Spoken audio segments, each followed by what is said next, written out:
সকাল থেকেই রান্নাবান্না শুরু করে দিয়েছো, অথচ আমাকে কেউ ডাকোনি একবারও। তুই ঘুমাচ্ছিলিস বলে আর ডাকিনি। সারা সপ্তাহে তো তোকে কম কষ্ট করতে হয় না। সপ্তাহের এই রবিবারটাই ছুটি পাস। তাও যদি সারাক্ষণ রান্নাঘরে কাটাতে হয় তাহলে তো তোর শরীর খারাপ হয়ে যাবে। তবুও বড়দি, তোমরা সেই ভোর থেকে উঠে সংসারের সব কাজবাজ করছো, আর আমি এত বেলা পর্যন্ত ঘুমাচ্ছি। আমার খারাপ লাগে না বলো তো? আরে খারাপ লাগার কি আছে? আমাদের সেই ছোট থেকেই করে অভ্যাস। আমার কিছু মনে হয় না। তাছাড়া এখন তো তবু মালতী আছে। আমি যখন এ বাড়িতে নতুন বিয়ে করে আসি তখন কেউ ছিল না। তার উপর তো শাশুড়ি মায়ের ছিল শরীর খারাপ। তিনি একেবারেই বিছানা সজ্জা। উঠে বসতেও পারতো না, নিজে হাতে খেতেও পারতো না। আর ধনঞ্জয়ের বয়স তো তখন মাত্র ২ বছর। এদিকে সংসারের সমস্ত কাজবাজ করা, শাশুড়ি মায়ের সেবা যত্ন করা, আবার ধনঞ্জয় ও সুনন্দাকেও মানুষ করা, সবটাই তখন একা হাতেই করেছি। কিছু মনেই হয়নি। সারাদিন কাজ করে যখন রাতে বিছানা নিতাম তখন ধনঞ্জয় আর সুনন্দাই ছিল আমার একমাত্র সমস্ত কষ্ট দূর করার ওষুধ। সারাক্ষণ বড় মা করে আমার গলা জড়িয়ে ধরে কত কথা। ওদের মুখে আমি আজও পর্যন্ত কোনোদিন বৌদি ডাকটাও শুনিনি। বড্ড ভালোবাসতো ওরা আমাকে। এখনো অবশ্য বাসে। ধনঞ্জয়টা তো এখনো পর্যন্ত অফিস থেকে এসে সোজা আমার ঘরে ঢুকে বলবে, বড় মা আমাকে খেতে দাও। তা ঠিক বলেছ দিদি। তবে এতে অবশ্য আমারও একটু উপকার হয়। আমিও সারাদিন অফিস করে আসার পর রান্নাঘরে ঢুকতেই ইচ্ছা করে না। তুমি সব দিকটা সামলে নাও বলেই তো আমি একটু বিশ্রাম নিতে পারি। এই শুধু কি তাই? এই বড় মা আপনার ছেলেরও তো সব দায়িত্ব নিয়ে রেখেছে। এই আপনি অফিস চলে যাওয়ার পর তো বড় মাই তাকে খাওয়ানো, ঘুম পাড়ানো সবটাই নিজের হাতে করে। আমাকে পর্যন্ত কিছু করতে দেয় না। সে আমি জানি। বড়দি আছে বলেই তো আমি নিশ্চিন্তে চাকরি করতে পারছি। না হলে কি আর পারতাম? তাই বড়দি আমাদের সেরার সেরা। বড়দির সাথে কারো তুলনাই হয় না। থাক ছোট, অনেক হয়েছে। আর আমাকে মাথায় তুলতে হবে না। মাথায় তুলতে হবে না বললেই হবে? আপনি একমাত্র সবার মাথায় থাকার যোগ্য, বুঝলেন তো? বড় মা, আমি কি খাবো? আমার খুব খিদে পেয়েছে এখন। ওই এলেন আমার আর এক গুণধর। হ্যাঁ রে, তুইও কি আমাকে বড় মা বলে ডাকবি? আমি তোর বাবার বড় মা, আবার তোরও বড় মা। হ্যাঁ, তুমি হলে আমাদের সবার বড় মা। বলতে দাও দিদি। এটা হলো ওদের আদরের ডাকনাম। সবাই কি আর বড় মা হওয়ার যোগ্যতা রাখে? তোমার মধ্যেই সেই ক্ষমতাটা আছে। তুমি খুব সহজেই সবাইকে আপন করে নিতে পারো। তাই তো আজকে তুমি হয়ে উঠেছো সবার বড় মা। সত্যি আমি আজকে নিজেকে বড্ড ভাগ্যবান বলে মনে করছি যে আমি তোর মতো একটা বোন পেয়েছি। একটা সত্যি কথা বলবো, তুই এ বাড়িতে বিয়ে করে আসার আগে আমার খুব দুশ্চিন্তা হয়েছিল যে আমার ধনঞ্জয়ের বউটা কেমন হবে, সে কি আমাদেরকে মানিয়ে নিতে পারবে, এইসব নানা চিন্তা ভাবনা। কিন্তু তুই আসার পর আমার সংশয় দূর হয়েছে। এখন মনে হচ্ছে যে না, আমার কপালটা এতটাই খারাপ নয়। আমি একটা পরিপূর্ণ সংসার পেয়েছি, যেটা অনেকে তপস্যা করেও পায় না। বড় মা, আরে সুনন্দা, তুই একা এলি? আমাদের ঠাকুর জামাই আসেনি বুঝি? না বড় মা, ও দিন কয়েকের জন্য একটু দেশের বাইরে গিয়েছে কাজের সূত্রে। তাই আমি ভাবলাম এই সুযোগে বড় মার কাছ থেকে ঘুরে আসা যাক। না হলে বিয়ের পর থেকে তো আর এ বাড়িতে তেমন একটা আসা হয় না। তাই একদম ঠিক করেছিস সুনন্দা। আমি তো কবে থেকেই আশায় বসে আছি তোরা কখন আসবি। কতদিন তোর মুখ দেখি না বলতো। এখন ঠাকুর জামাই যতদিন না বাড়ি ফিরছে তুই কিন্তু ততদিন এ বাড়িতেই থাকবি, কোথাও যাবি না। একবার যখন এসে পড়েছিস তখন কিন্তু আমি তোকে এত সহজেই আর যেতে দিচ্ছি না, বুঝলি? ঠিক আছে বড় মা। বড় মা, ছোট বউকে তো দেখছি না। ছোট বউ বাড়িতে নেই বুঝি? না রে, তার কি আর বাড়িতে থাকার উপায় আছে রে? সারাদিন অফিসের কাজকর্ম সামলাতে সামলাতেই তার দিন কেটে যায়। ও, তার মানে অখিলেশ তোমার কাছেই থাকে সারাক্ষণ? হ্যাঁ রে, আমি সামলাই ওকে। ওই যে বলতে বলতেই ছোট বউ এসে গেছে।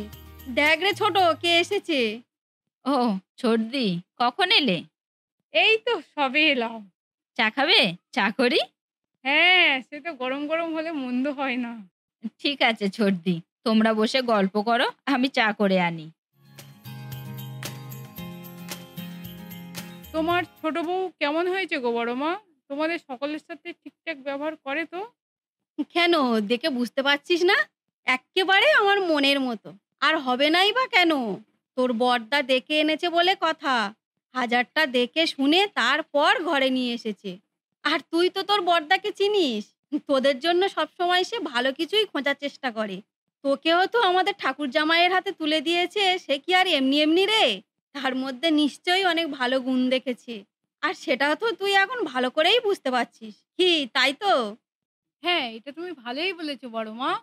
সত্যি আমি বিয়ের পর অনেক সুখী আছি। এই যে, তোমাদের গল্পের আসর তো খুব জমে উঠেছে দেখছি। এবার তাহলে গরম গরম চাটা খেয়ে নাও। কিছু না খেয়ে আর কতক্ষণ গল্প করবে? বড়দি, তোমার সাথে আমার কিছু কথা ছিল। হ্যাঁ, কি কথা বল না। না, এখানে বলা যাবে না। তুমি একটু আমার সাথে পাশের ঘরে এসো। ও, তা চল দেখি। কি ব্যাপার বলো তো দিদি? এই ছোট বউ আবার বড় মাকে কি কথা বলার জন্য পাশের ঘরে ডেকে নিয়ে গেল গো? এই যে আমাদের সামনে বলা যাবে না। বাদ দাও ওসব কথা, আমরা বরং কাজগুলো সেরে নিই। হ্যাঁ, এই সেই ভালো। কি হয়েছে ছোট, আমাকে এখানে ডেকে আনলি কেন?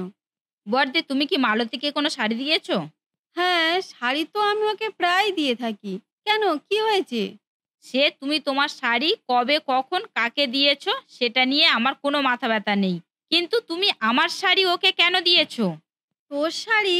ও, তোর ওই কাঞ্জিবরম শাড়িটা? ওটা তো তুই আমাকে দিয়ে দিয়েছিলিস। আমি সেদিন পরে দিদির বাড়িতে যাচ্ছিলাম না, তাই দেখে তো ওর খুব পছন্দ হয়েছে। আমার কাছে বায়না ধরেছে ওই শাড়িটা ওকে একদিন দিতে হবে, ওর ভাইয়ের বিয়েতে পরে যাওয়ার জন্য। তাই বলে তুমি ওকে শাড়িটা দিয়ে দেবে? আমি শাড়িটা তোমাকে দুদিন পরতে দিয়েছিলাম বলে শাড়িটা তোমার হয়ে গেল, তুমি সেটা নিয়ে আবার কাজের লোককে দান করেছো? তুমি জানো ওই শাড়িটার দাম কত? জানি ছোট, কিন্তু মালতীও তো আমাদের বাড়ির একজন সদস্য। সেই কবে থেকে এখানে পড়ে আছে। সে আশা করে একটা জিনিস চেয়েছে, আমি কি তাকে না দিয়ে থাকতে পারি বল? এতই যখন দরদি মন, তখন তুমি নিজে ইনকাম করে দাও না। কোন সাহসে তুমি আমার দামি শাড়িটা ওকে দিয়ে দিলে? শুধু শুধু আমার এতগুলো টাকা নষ্ট করলে। টাকা ইনকাম করতে হয় না? কত সাত করে আমি কিনেছিলাম ওই শাড়িটা। আমার সব শাড়িগুলোর থেকে ওই শাড়িটাই একমাত্র খুব পছন্দের ছিল, আর তুমি সেটাই ওকে দিয়ে দিলে। আমি কিচ্ছু জানি না, তুমি যে করেই হোক ওই শাড়িটা ওর কাছ থেকে নিয়ে নেবে।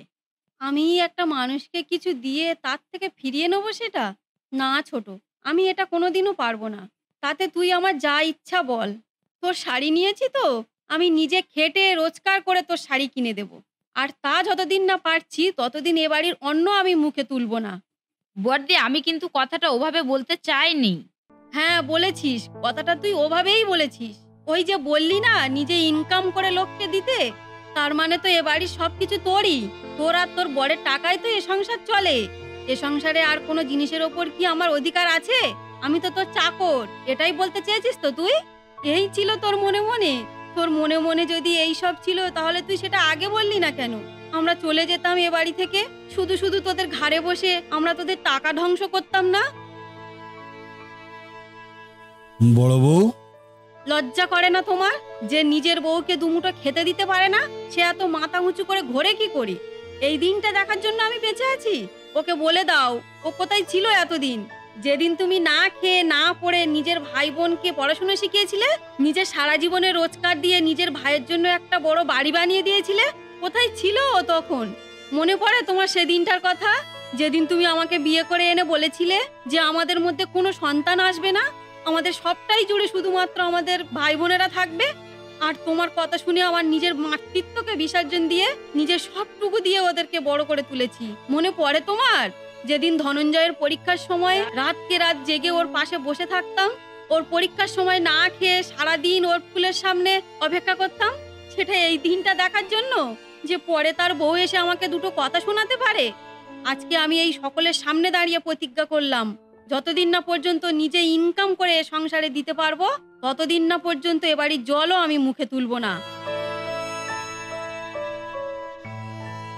এ তুমি কি করলে ছোট বউ? তুমি বড় মাকে এরকম কথা বলতে পারলে?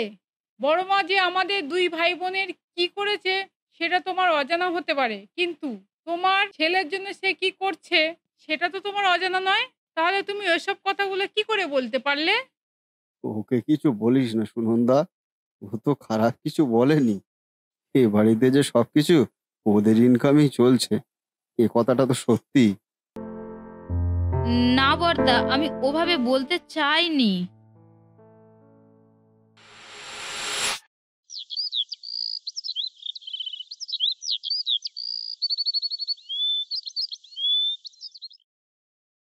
এ কি মালতী, তুই রান্না করছিস?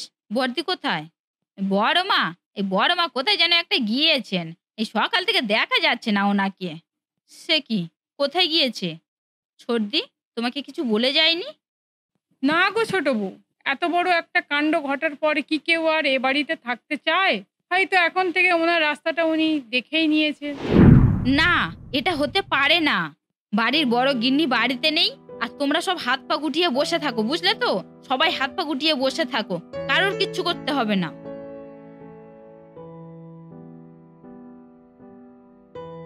কি গো, বর্দি কোথায় গেছে তোমাকে বলে গেছে? না, আমাকে কিছু বলে যায়নি। তবে বর্দার মুখ থেকে শুনলাম উনি নাকি এখন কলকাতার কোনো বাড়িতে ওই থাকা পড়ার কাজ নিয়েছে। কি, পরের বাড়িতে কাজ? ওনার কি কোনোদিনও বুদ্ধি শুদ্ধি হবে না? এই বয়সে এসে কিনা এখন পরের বাড়িতে কাজ করে খাবে? কেন, আমরা কি মরে গেছি? রাগের মাথায় কি একটা কথা বলে ফেলেছি, সেই নিয়ে ওনার এত বড় প্রতিজ্ঞা। এ বাড়ির ভাতও মুখে তুলবে না? কেন, ভাত নিয়ে কি আদৌ কোনো কথা উঠেছে ওখানে? না হয় আমি বলে ফেলেছি যে দামি শাড়িটা তুমি কোন সাহসে মালতীকে দিয়েছো, এতেই আমার দোষ। এই কথার ভিত্তিতে উনি হাজারটা কথা বাড়িয়ে বাড়িয়ে বলে দিল। যদিও বা উনি দেখলো আমি অন্যায় করে ফেলেছি, তাহলে ঠাস ঠাস করে দুটো চর কষিয়ে দিতে পারলো না আমার গালে?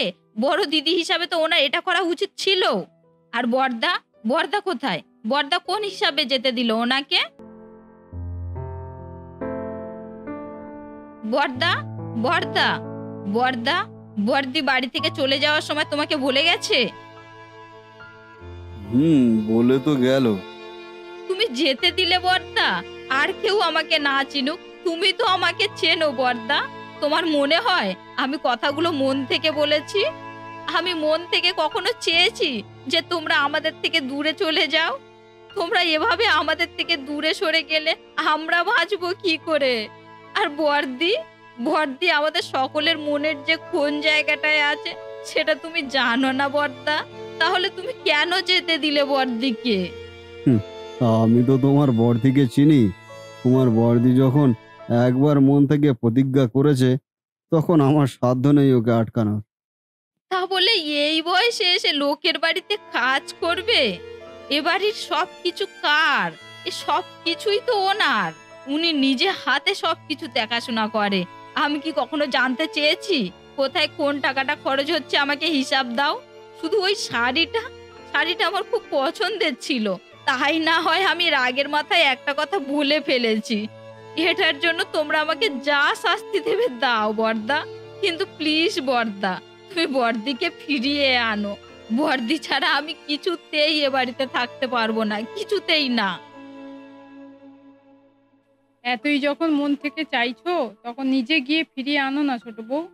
তুমি না গেলে বড় মা কখনোই ফিরে আসবে না। তোমরা তো কেউ আমাকে বলছো না বর্দি কোথায়। আমি তো চাই বর্দিকে ফিরিয়ে আনতে। আমাকে একবার বলো বর্দি কোথায় আছে। চলো, আমি তোমাকে নিয়ে যাচ্ছি। বর্দি, এখনো আমার ওপর রাগ কমেনি তোমার? প্লিজ বর্দি, বাড়ি ফিরে চলো। আমরা তোমাকে নিয়ে যেতে এসেছি, তোমাকে ছাড়া আমরা কেউ ভালো নেই। যে বাড়ি আমার নয়, আমি সেই বাড়িতে যাই কি করে ছোট? কেন ভুলভাল বলছো বর্দি? ও বাড়ি যে শুধুমাত্র তোমার, সেটা তুমিও জানো, আমরাও জানি। তাহলে কেন এই সমস্ত কথা বলছো? তোমার কাছে হাত জোর করছি বর্দি, তুমি বাড়ি ফিরে চলো। তুমি ছাড়া আমরা কেউ ভালো নেই বর্দি। আমি দোষ করেছি, তুমি আমাকে শাস্তি দাও, আমাকে মারো, বকো, কেটে ফেলো, কিন্তু তুমি বাড়ি ফিরে চলো বর্দি। হ্যাঁ বড় মা, চলো না বড় মা বাড়িতে। তুমি ওর উপর রাগ করে আমাদের সবাইকে কেন কষ্ট দিচ্ছ? দেখো, আমরা সবাই এসেছি তোমাকে নিয়ে যেতে। তুমি ছাড়া আমরা কেউ ভালো নেই বড় মা। 2-1 দিন একটু কষ্ট হবে, কিন্তু পরে দেখবি সব ঠিক হয়ে যাবে। তোরা চলে যা ধনঞ্জয়, আমি যাব না। কেন শুধু শুধু জেদ করছো বর্দি? আমি তো বলছি আর কখনো হবে না এরকম। পরে যদি কোনোদিন এরকম কথা আমার মুখ থেকে বের হয়, তুমি আমার জিভ টেনে ছিঁড়ে দিও, আমি বলে দিচ্ছি তোমাকে। তুমি বাড়ি ফিরে চলো না বর্দি। হ্যাঁ গিন্নি, এই মেয়েটা এত করে বলছে, একটাবার ওকে ক্ষমা করে দাও। ওর ভুলের জন্য ও নিজেকে অনেকটা শাস্তি দিয়েছে। ও কাল থেকে কিছু খায়নি, সারাক্ষণ কেঁদেছে আর সকলের হাতে পায়ে ধরেছে। আর কত কষ্ট দেবে ওকে। বাড়ি ফিরে চলো তুমি। যাও নন্দিতা, যাও। কেউ যদি ভুল করে এতবার ক্ষমা চেয়ে নেয়, তাহলে তাকে কষ্ট দিও না। সে সত্যি মন থেকে চাইছে বলেই তো কাঁদতে কাঁদতে এত দূর ছুটে এসেছে। যাও, ফিরে যাও। আগে মহারানীকে কিছু খেতে বলো বৌদি। ও যে কাল থেকে না ঘুমিয়ে না খেয়ে শুধু কান্নাকাটি করে চলেছে। শরীর খারাপ হলে কে দায়িত্ব নেবে শুনি? সেই তো সব আমাকেই সামলাতে হবে। তুমি নিজের হাতে খাইয়ে দাও না বড়দি। তোমার হাতে খাবো বলেই তো অপেক্ষা করে আছি। আয় বস এখানে, যত দায়িত্ব সব আমার। কারোর কষ্ট দেখলে কি আর আমি চুপ করে থাকতে পারি? এই তো বড় মার এবার সব রাগ কমেছে। চলো চলো বড় মা, বাড়ি ফিরে চলো। আজকে বাড়ি গিয়ে সবাই মিলে খুব আনন্দ করব।